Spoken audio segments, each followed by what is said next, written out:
English class. Hope you are enjoying our English classes. What are you doing at home, children, from morning till evening? Reading, studying, watching TV. Do you feel boring? Yes. Tell me, what do you do to get rid of this boredom? How do you escape from this boredom? Watching TV always. Reading. Okay.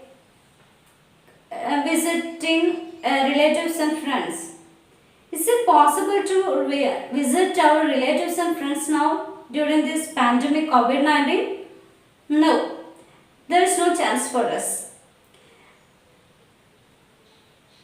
In the past, before this COVID-19, we enjoyed our vacation or holidays by traveling to different places.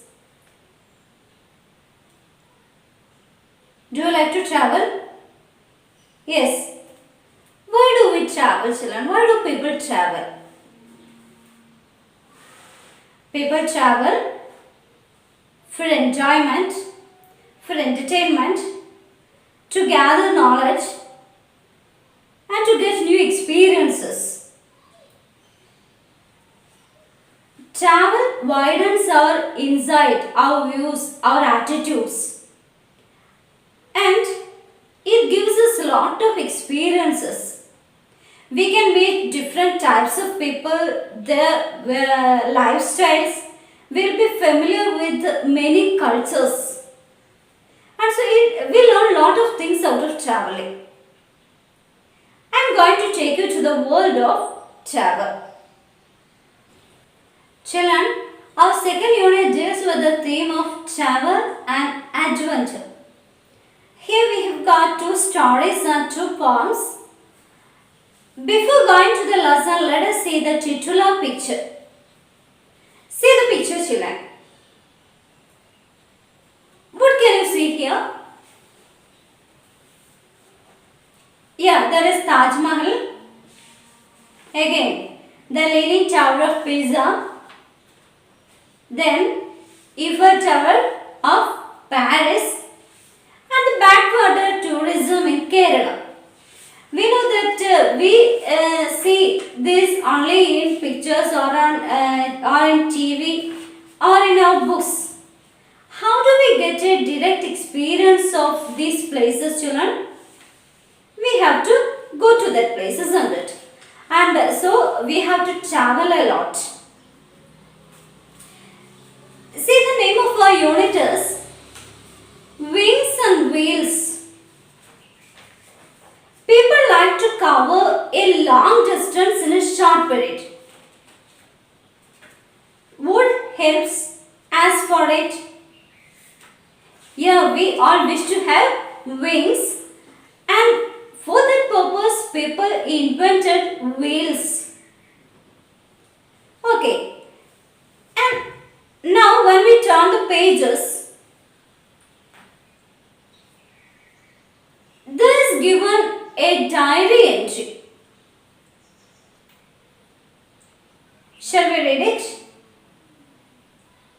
Okay, read the diary entry, and I am not going to give you an introduction.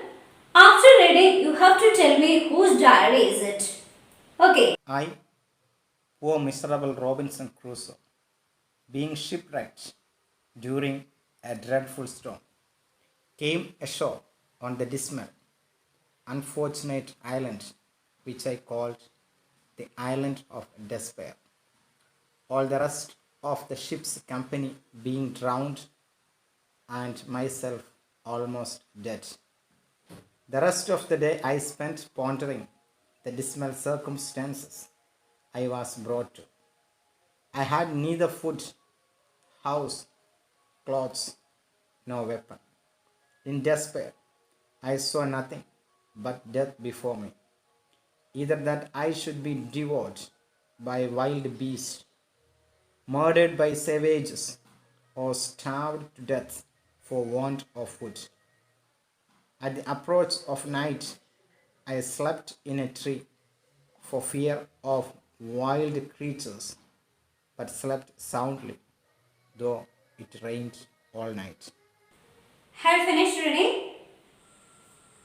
Whose diary is it, children?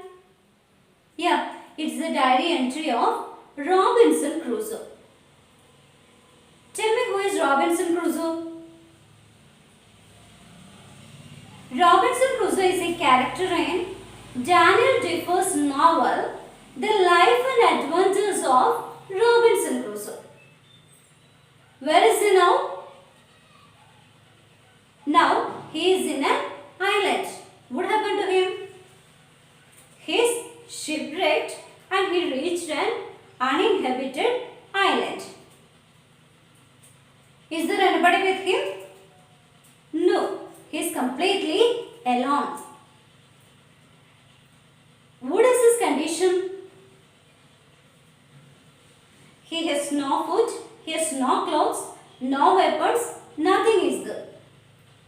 What did he call the island? Yes, he called the island as Island of Despair. Why? Because he was completely helpless there. There is nothing in front of him except death. At any time, death may come to him. He expected that. Some beasts may come and kill him. Otherwise, some savages may come and kill him.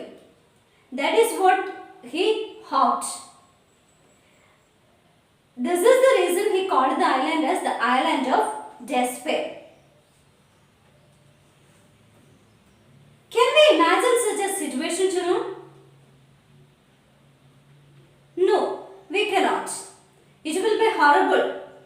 And so we will not be able to imagine it even. That was the condition of Robinson Crusoe. Robinson Crusoe shipwrecked and he reached there. How about traveling in a ship?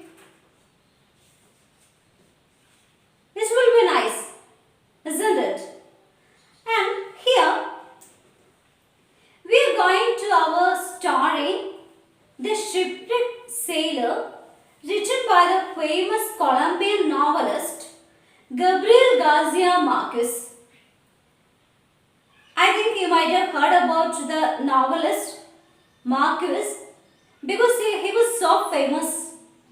His novels like 100 Years of Solitude, Love in the Time of Cholera are so famous. Let us see the profile of the novelist now. Gabriel Garcia Marquez was a Colombian novelist, short story writer, screenwriter, and journalist. He was affectionately called Gabo. He was awarded the Neustadt International Prize for Literature in 1972 and the Nobel Prize for Literature in 1982. Marquez's first major work is The Story of a Shipwrecked Sailor, which he wrote as a newspaper series in 1955. His best-known novels include 100 Years of Solitude, The Autumn of the Patria, and Love in the Time of Cholera. Let us read such an experience of a sailor whose name is Luis Alejandro Velasco, who is sailing from Mobile, Alabama in US to his own country, Colombia. See, unfortunately, he's shipwrecked and something happened in his life. Let us read what happened to Velasco. Okay, open your book now and read. My first impression was that I was utterly alone in the middle of the ocean. The ship plunged into an abyss and disappeared. I had no idea what was happening. I took hold of one of the bobbing crates and stupidly began to contemplate the sea. It was a perfectly clear day, except for the choppy waves produced by the wind and the cargo scattered across the surface. There was no evidence of a shipwreck. Soon I began to hear shouts nearby. Through the sharp whistling of the wind, I recognized the voice of Giulio Amado Caraballo, the tall, well built officer who was yelling at someone, "Fatso, hold there!" It was as if in that instant I had awakened from a moment's deep sleep. It dawned on me that I wasn't alone in the sea. Though only a few meters away, my mates were shouting to one another and trying to stay afloat. Quickly, I began to think I couldn't swim in just any direction. I knew we were about 50 miles from Cartagena, but I was not yet frightened. For a moment, I thought I could hold on to the crate indefinitely until help arrived. It was reassuring to know that all around me other sailors were in the same predicament. That was when I saw the raft. There were two life rafts about 7 meters apart. They appeared unexpectedly on the rest of a wave near where my mates were calling out. It seemed odd that none of them could reach the life rafts. In an instant, one of the rafts disappeared from view. I couldn't decide. I found myself swimming towards the one I could see, which was moving further away from me. I swam for about 3 minutes. I lost sight of the raft momentarily, but I was careful not to lose my bearings. Suddenly, a rough wave pushed the raft alongside me. It was huge, white, and empty. I struggled to grab the rigging and jump aboard. I made it on the third try. Once on the raft, panting, whipped by the wind, immobilized and freezing, I found it hard to sit up. Then I saw three of my mates near the raft trying to reach it. Did you understand the story, children? What is the name of a sailor? Luis Alejandro Velasco. What happened to him? His shipwreck and he was washed overboard. Finally, he managed to get a raft. How old was he? He was 20 years old. What happened to his ship? His ship plunged into an abyss and disappeared. Did you notice anyone on the surface of the water? Yes, he noticed his shipmates struggling for life on the surface of water. What was his first impression? His first impression was that he was utterly alone in the middle of the ocean. What were the only evidence of a shipwreck there? Yeah, the cargo scattered on the surface of water. Let us go in detail to the paragraphs. Okay, now do one thing, children. Read it silently and the meanings are displayed here. Along with the meanings, some questions are here. You have to find out the answers to the questions. Okay.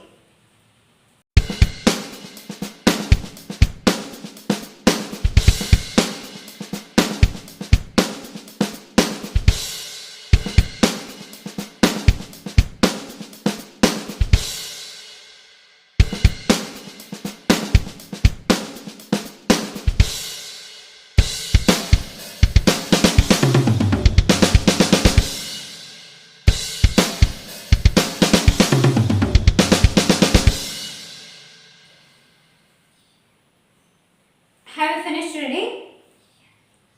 Yes.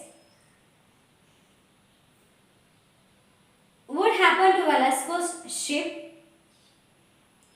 His ship plunged into an abyss and disappeared. Whose voice did he identify? He identified the voice of Giulio Amador Carabello. What appeared reassuring to the narrator? It was reassuring to know that all around him other sailors were in the same predicament. What did he see then? He saw the raft. I made it on the third try. What did the narrator do on the third try? Yes, he managed to get into the raft. Children, while reading you might have come across words like disappeared, unexpectedly, reassuring, etc. Did you notice something special about these words? How these words are formed? We know that the word disappeared. How that word is formed, children? We added this in front of appeared and we got a new word that is disappeared. What about the next word that is unexpectedly? What we did here? We added un in front of expectedly. Expect, that is the root word. So we added un in front of that root word. Again, the third word that I told is reassuring. What we did here? We added re in front of assuring. So we got new words. Can you say what do we call the words that we added before the root word? They are called prefixes. What we call it, children? Prefix. Prefix, pre means before. So prefix means it's a group of letters added before a root word to form a new word. Prefix is a group of letters added before the root word to form new words. There are a lot of words with the prefixes in English. Can you say some examples? We have already told that with the prefix re, we can say many words. Rebuild, restart, reunite. Where do we add this re, the prefix re? To show that to start again. Okay, that is the meaning of this prefix re. And again, look children, we know the prefix bi. Bilingual. He is a bilingual writer. Bi means two. Okay. Then unhappily, unnoticingly or unexpectedly. That is, un is used to show no, not, to give a negative meaning. And so the word prefix, remember, at the beginning of a word. Okay, so here is an activity in your textbook, children. Activity 2 in page number 56. Try to do that. You have to find out words with prefixes from your textbook and you have to complete the table. Okay, and below that there is another activity. And so here when we read these paragraphs, the first portion of the story, we came across some new words. Study the meanings of that new words and complete the paragraph using that words. The next activity, activity 3 in page number 56. Try to do that too. Don't forget to do the textual questions. Do these all as your assignments and send to your teacher. Okay, let us wind up the class today. We can meet in the next class. Till then, take care. Bye.